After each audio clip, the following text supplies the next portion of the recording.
best on the team. Blue faces busting out the scene. New life is something like a dream. Back out fresh on the scene. Franchise best on the team. Blue faces busting out the scene. New life is something like a dream. Now, before we get into the Nicki Minaj interview, I actually want to talk about some updates. Nikita Dragon and also Spice. You guys know that a couple of days ago, it was rumored that the dance hall queen, Spice, was in a coma after plastic surgery. And it does seem, like I said on Twitter a few days ago, that that was not true. Well, it does seem Spice is back online, and she actually clarified what happened and also helped her fans understand that she is on the road to recovery. Now, this is what Spice had to say. Thank you, Jesus, for saving my life. Hey, besties, I'm in a better space today to properly update you on my current health situation. I suffered a damaged hernia a few days ago that sent my body into sepsis. As a result, I was rushed to the hospital for immediate surgery. As you know, I've been off of social media for a while to rest mentally. So little did I know that during my scare, it had actually been said that I had a heart attack and I was in a coma and I almost passed. But none of that is true. However, I'm still recovering from what happened. So thanks so much for the prayers and concerns. Love and laugh like it's your last day. I love you all so much. And so I thought this was a great way to address everything. And as you guys see, Spice is on the road to recovery. So sending her nothing but love and light. I also want to give an update on Nikita Dragon in a situation that I felt was very, very sad. We all have our opinions on Nikita Dragon. At the end of the day, we all understand that she does identify as a woman. I had so many people in my comments from my last video. Why are you calling her a she? How could you dare call her a she? First of all, I respect people in their gender. If they want to be called she, they, them, I respect that. And if you don't like that, there are plenty of other platforms who don't respect gender. But at the end of the day, Nikita, she identifies as a woman. And unfortunately, because she was arrested for disorderly conduct and felony assault on an officer, it does seem that Nikita was placed in a men's jail. And Your Honor, may I ask one question? Do I have to stay here in the men's unit still? Yeah, I don't make the rules up there, but I just offer accommodation for you. You guys, the sentiment online, everybody feels how I feel. We don't have to like her, but you could visibly see that she was afraid, she was scared, and this is so dangerous, especially being the fact that she is a transgender woman. You know, I want to hear your guys' thoughts on this. I personally feel like Nikita should have been placed in a women's cell with the women. If they felt uncomfortable, couldn't she be isolated? She is a celebrity, so who knows what people may say or do. And just imagine the dangers that she could be placed in. So food for thought, right? Nikita, if you ever hear this video, this is a perfect time for you to get it together. Use your experience of being placed in a men's cell for bad behavior, right? I don't condone what you did, but use this, educate others, and to change the way you deal with yourself in public. And I feel like Nikita has a lot of potential, but oftentimes it gets overlooked because of her mouth, allegedly. So this was a really sad set of events, and I do wish Nikita Dragon nothing but the best. All right, you guys, let's get into Nicki Minaj's interview with ID, where they dubbed her the queen of rap. And JT from the City Girls is the person that gave the interview. So let's get the gist of the interview, and then we're going to go through all of the questions to see what Nicki Minaj answered. Now, ID is pretty much a well-known magazine, and they have what's called the royalty issue, where they place icons in music and in their respective professions on the cover. And it does seem that the royalty issue for winter of 2022 is featuring Nicki Minaj. Now, the title really just grabs you, right? And it says this: if I never rap again, I will still leave this earth as an icon. Now, to give you guys some more context, this interview actually happened right after Nicki made her feelings known about Super Freaky Girl being moved from the rap category at the Grammys. So Nicki is actually in the studio for this interview, and she actually hopped on the phone with JT to get the questions done. So let's get into it. JT starts off the conversation by saying, "Hey boo." Nicki says, "Hey, how are you?" JT says, "I'm fine. I'm just nervous. Like, I don't be talking to you all the time." Nicki's like, "Hi girl." So then JT says, "Nicki, what is your your thought process with Super Freaky Girl? And how did you know that this would be the one? Nicki said, I knew this song would make people happy. Everything that feels nostalgic is making people feel better right now because we've had a couple of tough years. Once I started writing it, it became easy and fun. It's been a while since I put out a fun song. With the remix, I was like, this song is called Super Freaky Girl, so why don't we see how other female voices would speak from a freaky girl perspective? I heard your verse and I was blown away. I was so taken aback, JT, by your ability to remain yourself on a song that seemed like a beat that you wouldn't normally do. I'm in a great place right now, says Nicki. I feel whenever I'm happy, I deliver my best music. And in order for me to deliver the best music on my album, which is coming out soon, I have to tap back in to the essence of hip hop. On the remix of Super Freaky Girl, all the girls tapped into that. Now JT does respond to Nicki and she says, you put people who did not have deals on the remix. I think only 2 of us have deals. That was a big deal for you not to care. Nicki says, I want to hear girls rap again. Like, just rap. When I did my BET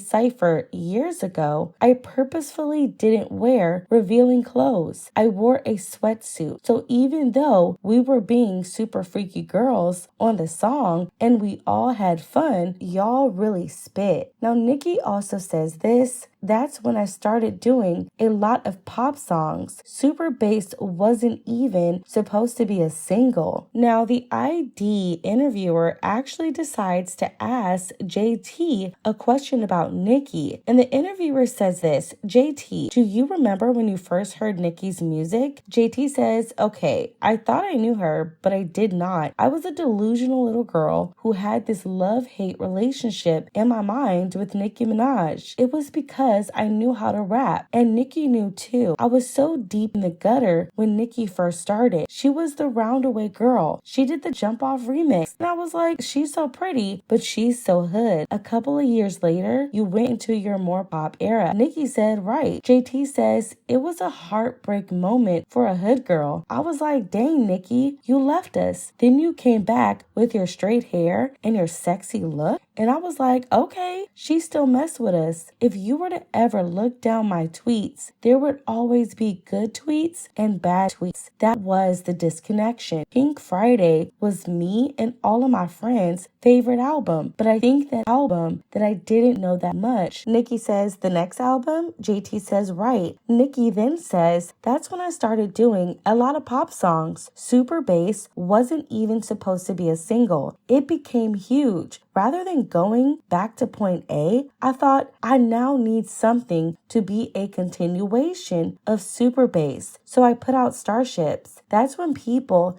in the hip hop community really felt like, oh my God, we lost her. JT says, yeah. Nicki says this, but I want to say something. No one in my life or career has ever explained what you just explained to me that way. You articulated that so well that I was finally able to understand the disconnect and some of the heartbreak that my really hood fans must have felt, seeing me come from the come up in mixtapes and Pink Friday to doing Starships and Pound the Alarm. What's so interesting about this, you guys, is that a lot of real hip hop fans did feel this way. They felt that Nicki was completely going mainstream and she wouldn't be able to make hood music after she transitioned. But I also think that this is a testament to how much of a unicorn Nicki is. She is well-rounded, versatile as a creative herself. So Nicki's able to be very genre fluid, just like we see with Beyonce. We saw it with Michael Jackson, Prince, Mariah Carey, some of the greatest names in music. And I think that's what makes Nicki such an icon as well.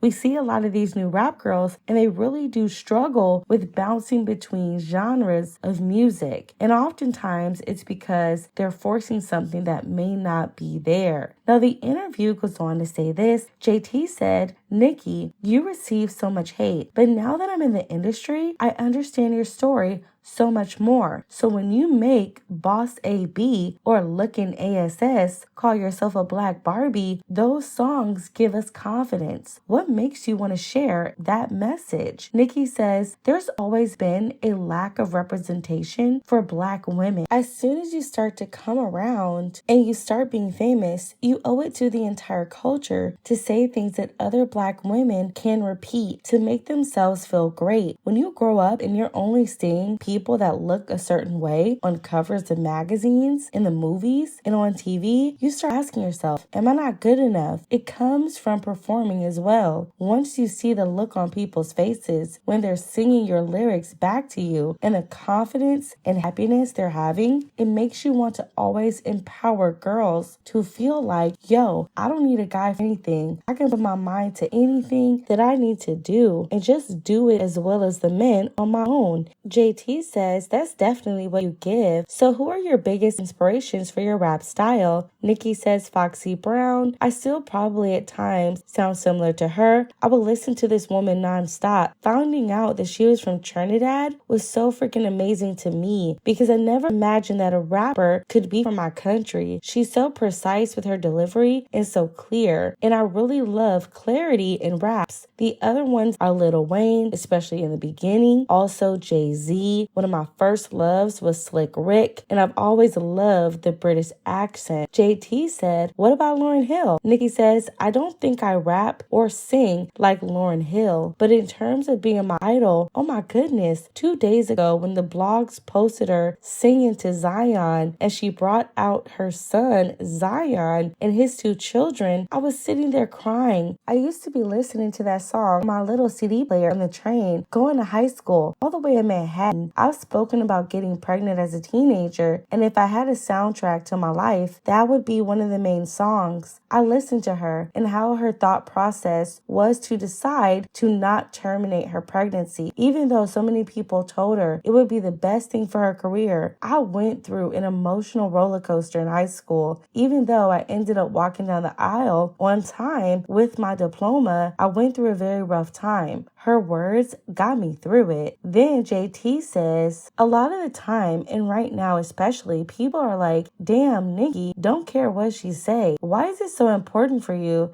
to speak up? Nicki says, there's a huge misconception with people who come across as outspoken. The misconception is that we're so strong just because a person fights back. Doesn't mean they're not afraid. I have suppressed years worth of things that I wanted to say. People have lied about me and I didn't respond. There's always a level of fear because this is a business. This is not walking down the block and jumping double dutch. This is a job. In the same way, people at a 9-to-5 can lose their job and won't be able to pay their bills, and artists can lose their job. They can lose their spot. They can lose their money. So there is always some reservation there. But I've decided that I have to speak up now. You know, I see the hip hop community praise so many people for speaking up for themselves, but for some reason they have an issue when I do it. Once I realized there's a double standard, I decided not to give an issue anymore. I guess there's little less fear now at this point in my career because I realized that my fans aren't going anywhere. I've paid